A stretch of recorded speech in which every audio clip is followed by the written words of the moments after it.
21h26, c'est la libre antenne, on est toujours ensemble jusqu'à 22h et nous allons accueillir d'ici une poignée de secondes notre invité de ce soir, c'est Freddy Tougault. Vous l'avez découvert sur la France, la France a un incroyable talent. Il n'est pas français, il est d'origine belge, il est pas loin, il est du côté de Chimay, il n'est pas si loin le Freddy. Et donc c'est un des seuls à avoir réussi à avoir fait monter Gilbert sur la scène, et ça, rien que pour ça, ça vaut un interview, et en plus il a un incroyable talent, ce Freddy. Bonsoir Freddy. Bonsoir. Alors, comment ça va, Freddy? Oui, ça va très bien. Ça va bien, bon, très bien. Alors, d'emblée, merci de m'avoir invité. Je suis honoré, franchement. Écoute, ça fait plaisir également. Et puis, on espère également t'avoir en studio bientôt, parce que à Nord, Chimay, c'est pas très loin, en fait. Je ne suis pas exactement à Chimay. Chimay, c'est quand même une bonne quarantaine de kilomètres de chez moi. D'accord, mais bon, ça reste quand même. C'est pas beaucoup, mais chez nous, c'est beaucoup. En Belgique, c'est un tout petit pays. D'accord, ok. Ok. Alors donc, Freddy, je voulais juste te poser pour une question. Qu'est-ce qui t'a poussé à aller faire les castings pour faire l'émission La France a un incroyable talent? Voilà. En fait, j'ai un ami qui s'appelle Michel. Michel, c'est mon bras droit. C'est un ami de toujours. C'est celui que l'on voit qui, chaque fois quand tu fais une vidéo sur Internet, voilà, tu lui dis coupe Michel, c'est ça? Exactement, c'est lui, c'est Michel. Bon, il est un petit peu maladroit, c'est un garçon extrêmement capable de plein de choses, mais parfois il fait quelques bêtises. Mais c'est un garçon brillant, intelligent et d'une honnêteté terrible. Et c'est quelqu'un de terriblement modeste aussi, qui refuse toujours de se montrer à l'image. Voilà. Et c'est mon ami Michel, donc, qui m'a inscrit à la Richard Virenque, vous savez, à l'insu de mon plein gré, vous voyez. Ouais, je vois. Il m'a inscrit dans l'émission, et il m'a annoncé la nouvelle. Moi, j'étais un petit peu ébouriffé, Je lui ai dit, qu'est-ce que je vais aller faire là-bas? Alors, il dit, avec ta chanson, voilà. Donc, et moi, comme l'amitié, c'est une valeur sûre de leur vie, je voulais pas décevoir Michel, j'ai accepté d'aller, et je pensais me faire ratiboiser, me faire éliminer tout de suite. Ce qui n'a pas été le cas, comme vous avez vu. Absolument. Alors, mais même en plus, on a fait une première demi-finale et puis une éliminée en une deuxième demi-finale, mais c'est pas grave. Voilà. Freddy a fait son bout de chemin et on a été content de le découvrir à la télé française. Est-ce qu'il y a également une notoriété en Belgique sur Freddy? C'est-à-dire que, assez bizarrement, ça a pris plus en France qu'en Belgique, et forcément, avec toute cette visibilité de la télévision, avec le pouvoir de la télévision, forcément, il y a eu des retombées sur la Belgique. Voilà. Et maintenant, c'est vrai que j'ai pas mal de chance avec ce passage-là, où j'ai des collaborations en Belgique qui s'annoncent très sympathiques. Voilà. C'est bien, donc une nouvelle chanson, un album, une tournée. Voilà. Non. Alors, je ne suis pas un chanteur, en fait. Voilà. Donc, je suis... Comme je le dis toujours, j'aime bien m'exprimer. Je donne mon avis sur toute la chose, les choses de la vie, les choses de la politique. Et voilà pourquoi et comment j'ai commencé sur Internet, en faisant mes capsules vidéo, mes fausses caméras, avec Michel, coupe. Et c'est comme ça que je me suis fait connaître. Et puis, j'ai eu envie de faire cette chanson, mais je ne suis pas chanteur à la base. Donc, vous ne me verrez jamais faire une tournée musicale, parce que donc, les oreilles des pauvres publics. Est-ce qu'il y aura quand même un clip pour la chanson Ça va d'aller? Là, par contre, on s'est dit quand même qu'on allait pousser la production jusqu'au bout en créant probablement un vrai single avec un vrai clip à la clé. Voilà. Bon. Ça, c'est vrai. Ça va marcher. Alors, Gilbert est carrément monté sur scène. Alors, hors antenne, Gilbert, il est comment? Eh bien, monsieur Ronjon, je m'attendais à voir quelqu'un de froid, d'efficace, un producteur. Vous voyez, l'image qu'on se fait d'un producteur. Et finalement, j'ai trouvé quelqu'un sur place qui est d'une humanité tout à fait généreuse. Quelqu'un même, je veux dire même qu'il est tendre. C'est une personne tendre. Mais ça, apparemment, il ne le montre pas. Parce qu'évidemment, là, il est là pour faire le show et il fait son travail. Donc, c'est une personne qui m'a fort agréablement surpris. Voilà. D'accord. Je mets l'humain en avant. Je mets toujours l'humain en avant. Voilà.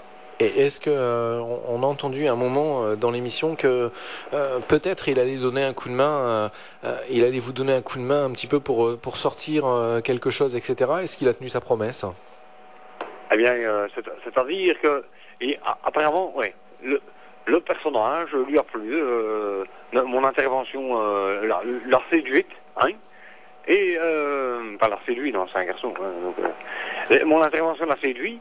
Et en effet, il m'a dit, alors j'aimerais bien que vous reveniez dans cette émission Donc il est fort probable, je ne peux pas encore me l'affirmer, mais qu'on me revoie par exemple le jour de la finale, ce n'est pas impossible. Mais voilà. Si c'était le cas le jour de la finale, tu serais déjà au courant quand même. Oui, mais il y a encore des confirmations qui parfois sont nécessaires de confirmer une dernière fois. Vous voyez ce que je veux dire? D'accord, ok. En tout cas, on croise les doigts. Par contre, moi, je voulais poser une question. Tu penses quoi de la fin du monde? Enfin, qui a failli avoir lieu aujourd'hui, quoi. Belle couillonnade, hein, ça c'est une sacrée couillonnade. Hein. Ouais. Ça n'a rien de religieux, ça n'a rien de croyance, c'est juste commercial. Hein. Ouais, commercial. C'est une arnaque commerciale. C'est les marchands de bunkers et les marchands de matériel de survie, ça. Ils ont inventé ça. Donc ça, il y a plein de gens qui sont allés acheter des bunkers, qui l'ont installé dans le fond de leur jardin, hein, au cas où ça pète. Et ces gens-là, maintenant, qu'est-ce qu'ils font? Ben, hop, ils se sont fait des roubignoles en or, hein. C'est comme ça. Ouais, tout à fait.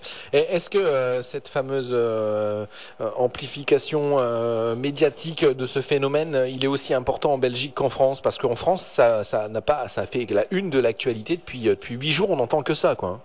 Oui, mais je pense que les informations sont assourcées de ce genre de bêtises. Hein. Qu'est-ce qui marche dans la vie, politiquement et au niveau des informations? La peur, hein? La peur, ça fait marcher, ça fait tourner les presses et ça fait tourner la machine à billets. Hein. Donc faisons peur aux gens, ça fait vendre des choses, hein, comme les systèmes d'alarme. Quand les gens ont peur, hop, on achète plein de systèmes d'alarme. Hein. C'est comme ça que George Bush s'est fait réélire. Il a fait peur à tout le monde avec son axe du bien et son axe du mal. Et voilà. Et la peur, c'est vendable. Donc la fin du monde, forcément, c'est comme un fantasme. Hein, vous voyez? Il y en a qui s'excitent là-dessus d'ailleurs. Il y avait des orgies qui étaient organisées en Suisse, hein, vous savez ça. Alors on va rester un petit peu dans le sujet de la politique. C'en est où le gouvernement en Belgique? Ça va bien. Ça va bien. Ça fait 1 an maintenant que nous avons un gouvernement. Bon, c'est toujours un peu difficile la politique ici parce que, comme vous le savez, on a les gens du Nord, les Flamands, et les gens du Sud, les Wallons. Et là, ils ont du mal à s'entendre parce que les Flamands sont un peu indépendantistes, hein, séparatistes, plutôt qu'indépendantistes, séparatistes. Et les Wallons, eux, sont très bien comme ça, hein. Et alors, il y a Bruxelles en plein milieu, hein, Bruxelles, comme vous dites. Et là c'est le sujet de la dispute, quoi. Hein, mais tant que Bruxelles sera là, il y aura toujours une Belgique. Le jour où on aura réglé la question bruxelloise, peut-être la Belgique disparaîtra. Mais, pour l'instant, bon, ça va. C'est pas la guerre, hein. Ce sera jamais la guerre ici. Bon, c'est très bien. Et il y a peut-être, on a ici Noémie qui est en studio avec nous. Je suis sûr que Noémie, elle a une question à poser à Freddy. Noémie. Alors Noémie. Alors Noémie, elle est éclatée de rire depuis tout à l'heure. Elle arrête pas. Bonsoir Freddy. Non, en fait, avec Mathieu du Standard, on fait ta chorégraphie. Ah, voilà. Voilà, c'est pour ça. Faut pas abuser, hein. Vous risquez un torticolis, hein. Ah, on a buvait du champagne juste avant, là. Voilà, on ne sent rien, mais c'est dommage, c'est pas douloureux. Bon, écoute, une question peut-être Noémie ou pas?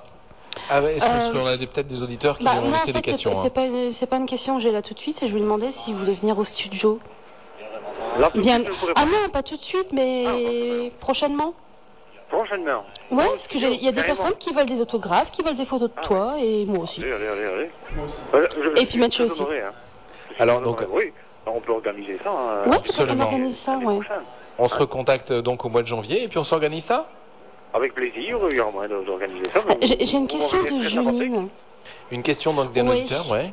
Elle a une question un peu tarée, comme elle dit. Elle se demande si tu voudrais pas te ronronner comme un chat avec elle. Eh bien, je crois que j'ai vu cette question. Oui, alors je sais pas du tout... Me ronronner, je ne comprends pas bien. Me ronronner. Comme un chat. Je dois me faire des câlins à moi-même je ne comprends pas bien. En fait, moi non plus, j'ai pas trop compris, mais... On comptait un peu sur toi pour nous aider. À mon avis, c'est une de ses copines, est-ce que j'ai compris, qu'il faudrait... Voilà, donc faire se blottir l'un contre l'autre et... Ouais, peut-être. Ronronner, je pense que c'est ça, ouais. Comme ça. Ah non, ça c'est pas ronronner, c'est... je sais pas ronronner, mais ça fait... Non, je sais pas, je vais pas le faire. Non, je sais pas. C'est un peu gênant, hein, comme demande. Ah, mais il y a des personnes... Vous accepteriez avec un inconnu?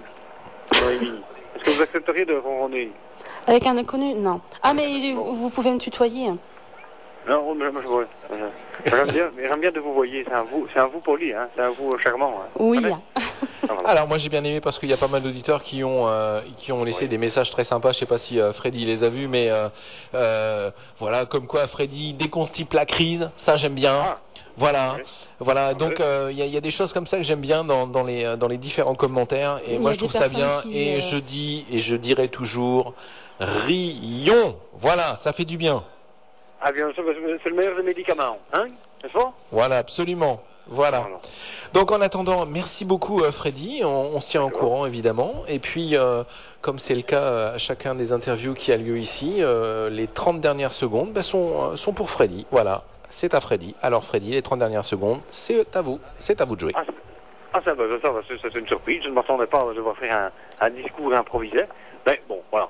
Ce que je voulais faire, c'est saluer, en tout cas déjà, d'ores et déjà, toutes les marques de sympathie que j'ai reçues depuis que mon visage est apparu sur le petit écran. Parce que depuis que j'ai ma tête qui est passée sur M6, j'ai eu des marques de sympathie qui sont venues de partout en France, vraiment, en Belgique aussi évidemment, mais en France, dans le Nord, dans le Sud, en Suisse aussi. J'ai même des gens du Québec et des îles. Et donc voilà, je voudrais saluer, comme je sais que vous êtes une radio du Nord, hein. Oui, absolument. On est dans le Nord et dans l'Aisne, voilà. Et un peu également en Belgique. Hein. Et nous, et moi je suis un peu à l'Ouest aussi un petit peu, donc voilà, hein, ce qui fait qu'on aura fait toute la Rose des Vents. Donc je voulais saluer tous les gens qui me font des marques de sympathie tellement énormes que j'arrive même plus maintenant à répondre à tout le monde. Donc voilà, si je peux déjà répondre à tout le Nord qui écoute là, un gros bisou à tout le monde, et on boira un de ces jours un café chanchuc sans problème. Ok, ça roule, pas de problème. Merci beaucoup Freddy, et on se retrouve, je l'espère, directement en live ici en studio dans le mois de janvier. Le rendez-vous est pris, je l'espère. Voilà.